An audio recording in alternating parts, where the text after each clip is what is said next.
अनुपम रसायन India limited, इस company का आईपीओ शुरू हो चुका है। तो इसमें अप्लाई करना चाहिए, नहीं करना चाहिए, इसका एक एनालिसिस हम आप लोगों के सामने प्रेजेंट करेंगे। बट सबसे पहले जो एनालिसिस रहेगा वो बिजी लोगों के लिए रहेगा। बिजी लोग यानी कि वो लोग जो लिस्टिंग गेन के लिए ही वीडियोस देखते हैं आईपीओ रिलेटेड। तो 550 टू 560 रुपीज का आई थिंक आईपीओ का बैंड है, प्राइस बैंड है, और उस पे अराउंड 260 टू 270 रुपीज तक का ग्रे मार्केट प्रीमियम अवेलेबल है। It means the listing gain possibility, अगर कुछ गलत नहीं होता है मार्केट में ऑन लिस्टिंग डे, तो अराउंड 40 टू 50% की रहेगी। सो अगर लिस्टिंग गेन के लिए सिर्फ देख रहे हो तो ये इस पे 40 से 50% का लिस्टिंग गेन पॉसिबल है, और यहीं पे आप लोगों के लिए वीडियो खत्म हो जाता है। Now the video starts for investors जो अनुपम रसायन इंडिया लिमिटेड को लॉन्ग टर्म के हिसाब से देखना चाहते हैं, तो उनके लिए एक 7 पॉइंट एनालिसिस में आप लोगों के सामने प्रेजेंट करूंगा।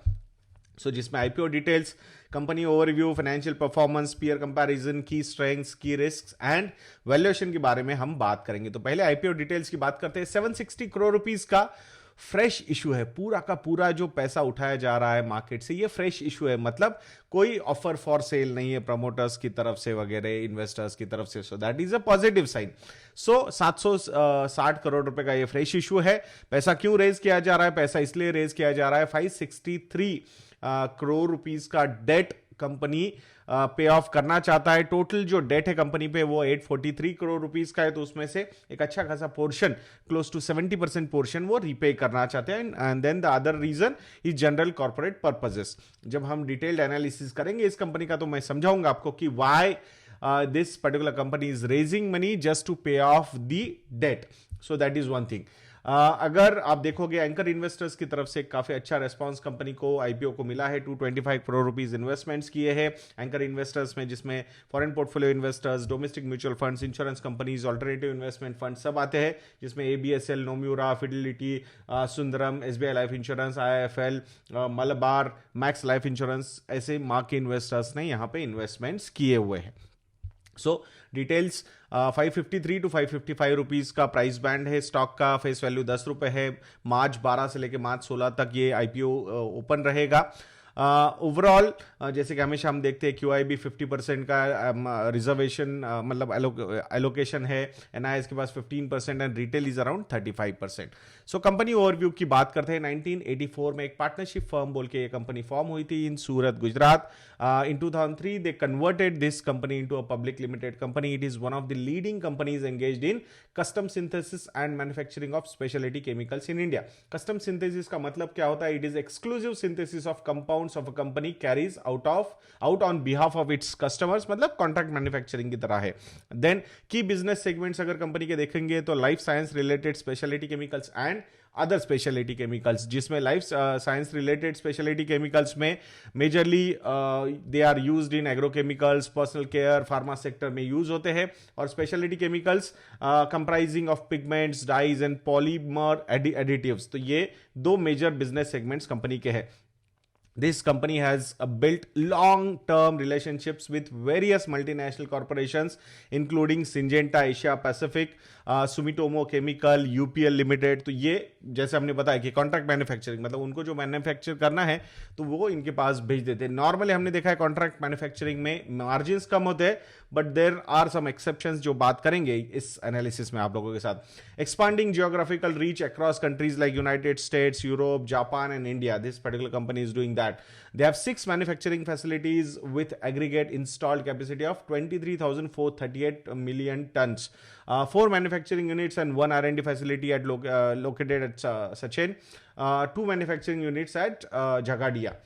Capacity utilization is at 75% due to rise in installed capacity in last 3 years. तो मतलब कैपेसिटी बहुत ज्यादा रेज कर दी है, बट उतना प्रोडक्शन नहीं हो रहा है, but they are ready for the, अगर डिमांड बढ़ जाती है so I think they will be able to do that. So ये जो फैसिलिटीज है, they wanted to expand capacity. Company has been doing massive capex spends more than 680 crore rupees in last 3 years। That is still FY20। तो अच्छा खासा investment यहाँ पे capacity बढ़ाने में कंपनी की तरफ से हुआ है, and that is one of the reasons why the debt is also high on the company's books.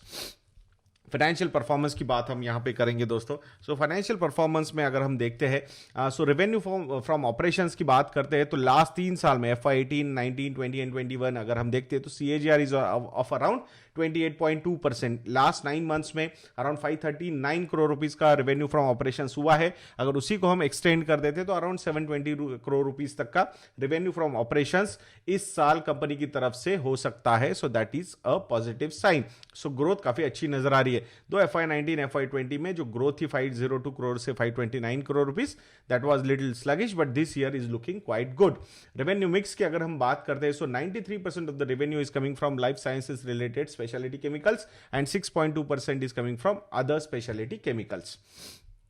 Revenue mix की अगर हम बात करते हैं, सो 31.4% का रेवेन्यू यूरोप से आता है, 15.3% जापान से आता है, यूएसए से 1% आता है, सिंगापुर से 10.4%, इंडिया से 38.7% and rest of the world 3.2%। ये है फर्स्ट 9 मंथ्स की बात कर रहा हूं। लास्ट ईयर थोड़ा कंपोजिशन अलग था, बट अगेन आई थिंक यहाँ पे इंडिया का जो कंट्रीब्यूशन है 32% से 38% पे आया है।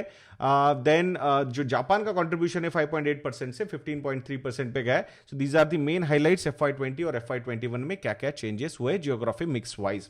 एबिटा मार्जिन की अगर हम बात करते हैं तो EBITDA margin normally contract manufacturing में कम होते हैं, बट यहाँ पे EBITDA margin are looking quite strong. ये साल जो है FY21 the EBITDA margin expectation is around 24.2%. Last year it was around 25.5%. First 9 months the EBITDA margins are at 24.3%.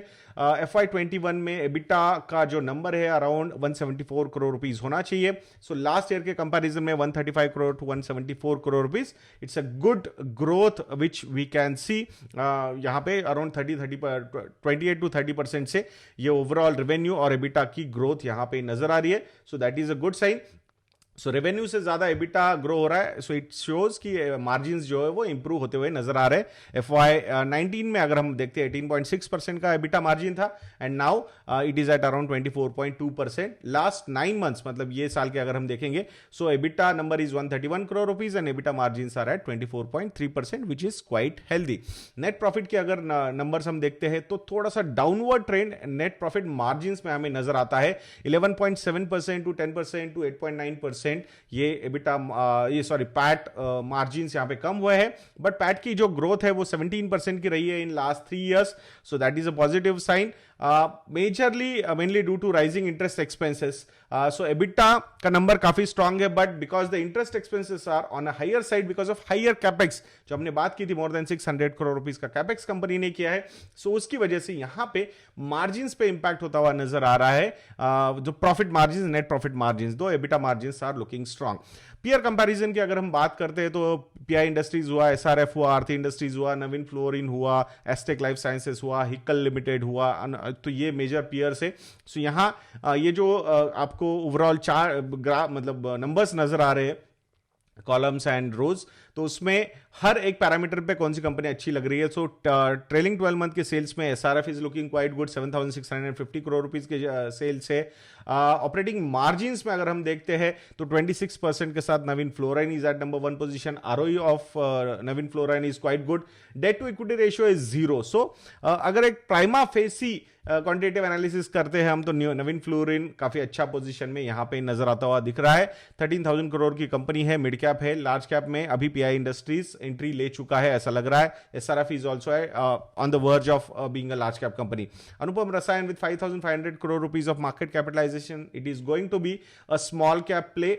Margins are too good, मतलब ऐसा नहीं कि मार्जिन्स बहुत खराब है कंपनी के। Highest margins are 26%। So number 2 position पे operating profit margins में ये कंपनी नजर आती है। अगर आने वाले समय में इंटरेस्ट बर्डन जैसे कम होता हुआ नजर आ रहा है कंपनी की तरफ से, अगर वो हो जाता है सो डेफिनेटली उनके ROE के नंबर्स, नेट प्रॉफिट मार्जिन्स के नंबर, डेट टू इक्विटी के रेशियो के नंबर्स काफी अट्रैक्टिव यहां पे नजर आ सकते हैं। So that's a positive sign. So company का क्लियर विजन है कि why they want to raise money just to take off the debt from the books. वो क्यों, वो रिस्क में हम बात करेंगे। सो पहले स्ट्रेंथ्स की अगर हम बात करते हैं, सो इनके पास जो कॉन्ट्रैक्ट्स है वो लॉन्ग टर्म कॉन्ट्रैक्ट्स है, 2 to 5 इयर्स के custom synthesis player, enjoys strong relationship with customers, diversified customer base है across geographies and industries जैसे कि यूरोप, यूएसए, जापान, सिंगापुर हुआ, एंड इंडस्ट्रीज में एग्रोकेमिकल, फार्मा, स्पेशलिटी केमिकल्स हुआ.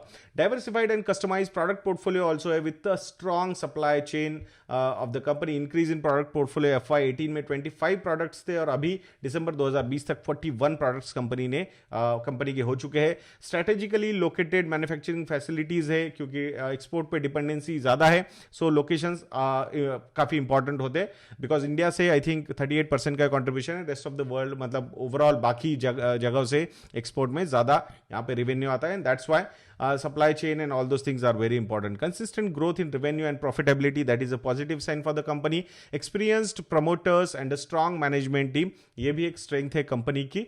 आप देख सकते हो हिस्ट्री काफी लंबी है कंपनी की जब से उन्होंने मतलब कंपनी फॉर्म की हुई है.